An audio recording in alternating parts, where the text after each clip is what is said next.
Hi friends, இன்னைக்கு சிம்பிளான ஒரு லஞ்ச் மெனு தான் பார்க்க போகிறோம். சிம்பிள்னா ரொம்ப சிம்பிள் தான். என்ன அப்படின்னு ஃபஸ்ட்டு பார்த்துருவோம். ஆஸ் யூஷுவல் மத்தியானம் லஞ்சுக்காக புழுங்கல் அரிசி ஊற வச்சாச்சு.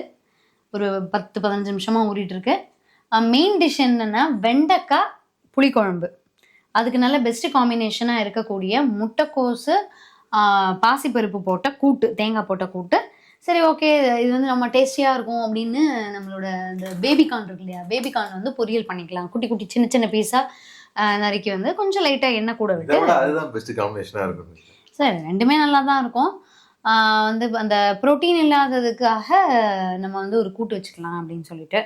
எல்லா நாளுமே ப்ரோட்டீன் இல்லாமல் சாப்பிட்றதே கிடையாது. அது ரெகுலராக ரொம்ப பருப்பு வகைகள் நிறையா இருக்கும்.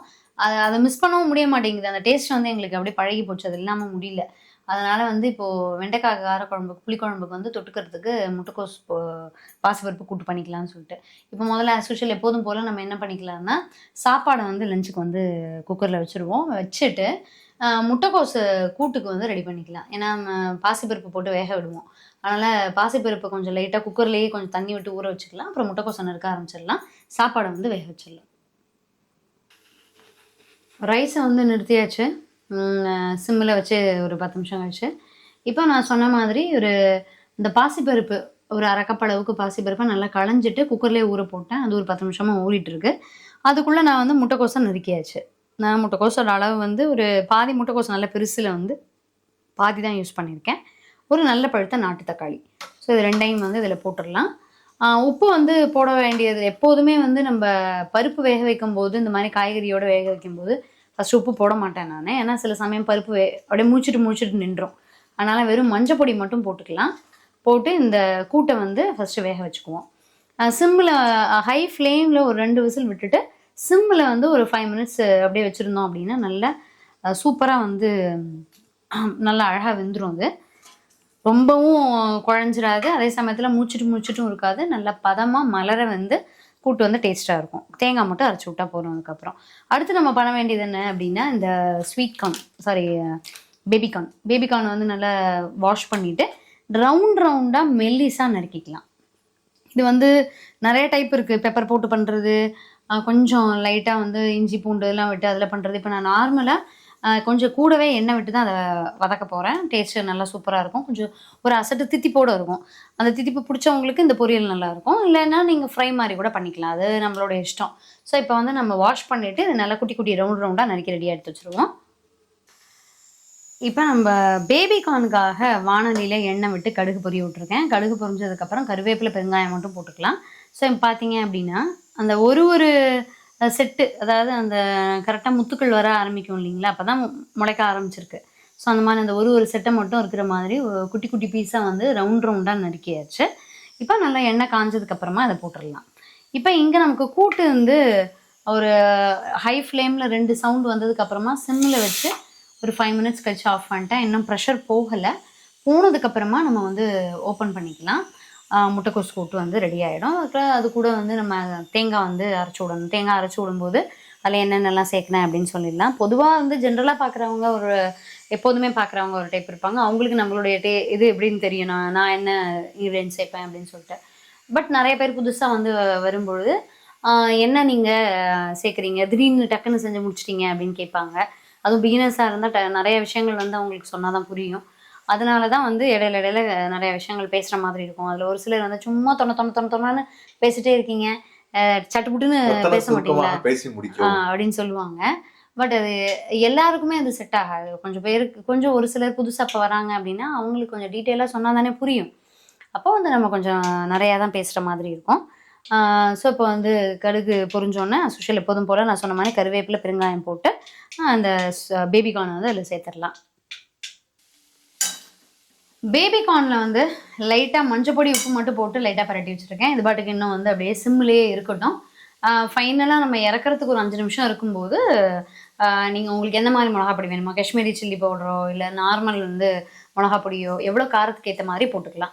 இல்லை பெப்பர் பொடி வேணாலும் போட்டுக்கலாம். ஸோ இங்கே பார்த்தீங்க அப்படின்னா கூட்டுக்காக தேங்காய் ஒரு மூடி தேங்காவை எடுத்திருக்கேன். அது கூட 1 டீஸ்பூன் ஜீரகம் போட்டிருக்கேன். 2 வரமிளகா, அதாவது இந்த வரமிளகா இந்த சில்லி தேஜா குட்டி வரமிளகா பயங்கர காரம் இருக்கும். அதனால குட்டி மிளகா வந்து ஒரு 2 மட்டும் போட்டிருக்கேன். ஸோ அது நல்லா பேஸ்ட்டாக அரைச்சிட்டு நம்ம கூட்டுக்கு வந்து சேர்த்துடலாம். ஸோ கூட்டை வந்து இப்போ தான் ஓப்பன் பண்ணுறேன் நான். பார்த்தீங்க அப்படின்னா மேலே முட்டைக்கோஸ் தெரியுது, கீழே வந்து பாசிப்பருப்பு நல்லாவே வந்து மலர வெந்தாச்சு. ஸோ நம்ம ஊற்றின தண்ணி எல்லாத்தையுமே அது எடுத்துக்கிச்சு. ஸோ கொஞ்சம் இப்போ பார்த்தீங்க அப்படின்னா உங்களுக்கு வந்து நல்லாவே இருக்கு பாருங்கள். கூட்டு ரொம்ப குழைவாக இருந்தாலும் நல்லா இருக்காது, அதே மாதிரி பொரியல் மாதிரி இருந்தாலும் நல்லா இருக்காது. ஸோ உங்களுக்கு மலர இருந்தால் தான் டேஸ்ட்டு. ஸோ இது கூட வந்து இப்போ நம்ம தேங்காய் அரைச்சி விடும்போது நம்ம அந்த கன்சிஸ்டன்சி வந்து கரெக்டாக மெயின்டைன் ஆகிடும். இப்போ அந்த கூட்டுக்கு ரெடி பண்ணிடலாம். அடுத்து நான் இங்கே என்ன பண்ணியிருக்கேன் அப்படின்னா, வெண்டைக்காய் வந்து நமக்கு ஈரம் இல்லாமல் இருந்தால் தான் நறுக்கிறதுக்கு வந்து கரெக்டாக இருக்கும். ஸோ நல்ல ஒரு காட்டன் டவலில் அதை வாஷ் பண்ணிவிட்டு தொடச்சி ரெடியாக எடுத்து வச்சுருக்கேன். அதே மாதிரி நம்ம அந்த நறுக்கிற மணம் இருக்கு இல்லையா, அதையுமே வந்து ஈரம் இல்லாமல் தொடச்சி வச்சுருக்கேன். எடுத்திருந்த எல்லா சின்ன வெங்காயம், பூண்டு அது எல்லாத்தையுமே தோலை நீக்கிட்டு, பூண்டு ரொம்ப பெருசாக இருந்ததுனால, மலைப்பூண்டு அப்படிங்கிறதுனால நடுவில் வந்து 1-2 பீஸாக நறுக்கி ரெடியாக எடுத்து வச்சாச்சு. இப்போ ஒரு வாணலியில் நம்ம வந்து நல்லெண்ணெய் விட்டு நம்ம காரக்குழம்புக்கு புளிக்குழம்புக்கு ரெடி பண்ண ஆரம்பிச்சிடலாம். குக்கர்லேருந்து அந்த தேங்காய்லாம் அரைச்சி விட்டதுக்கப்புறமா கூட்டு எடுத்து தேங்காய் அரைச்சி விட்டு ஒரு கொதி விட்டு ஒரு பாத்திரத்தில் எடுத்து வச்சாச்சு. கன்சிஸ்டன்சி பார்த்தீங்கன்னா சூப்பராக இருக்குது, தடன்னு நல்லா இருக்குது. இதுக்கு வந்து நம்ம தாளித்து மட்டும் கொட்டினோம் அப்படின்னா கூட்டு ரெடி ஆகிடும். இப்போ நம்ம காரக்குழம்பு புளிக்குழம்புக்கு நல்லெண்ணெய் விட்டுருக்கேன், நிறையவே விட்டுருக்கேன். அதில் வந்து கடுகு வெடிக்க விட்டுருக்கேன். கடுகு வெடித்ததுக்கப்புறமா நல்ல ஒரு 1/2 டீஸ்பூன் அளவுக்கு வெந்தயம், 1/2 டீஸ்பூன் அளவுக்கு ஜீரகம்.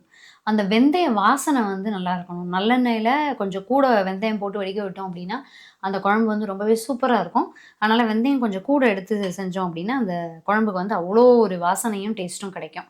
ஸோ இப்போ வந்து நம்ம அந்த பொரிஞ்சோடனே இந்த மாதிரி வெந்தயம் ப்ளஸ் ஜீரகம் போட்டுட்டு கருவேப்பிலை, வரமிளகா அதையும் போட்டுடலாம்.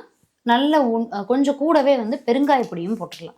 இங்கே வந்து நான் நிறுத்துறதுக்கு ஒரு 5 மினிட்ஸ்க்கு முன்னாடி காஷ்மீரி சில்லி பவுடர், அப்புறம் நார்மல் கட்டை மிளகாய் பொடின்னு சொல்லுவாங்க இல்லையா, வர மிளகாய் பொடி, அதையும் போட்டு நல்லா பச்சை வாசனை போக 5 மினிட்ஸ் விட்டுட்டு நிறுத்தியாச்சு. நம்மளுடைய பேபிகார்ன் பொரியல் ரெடி ஆகிடுச்சு.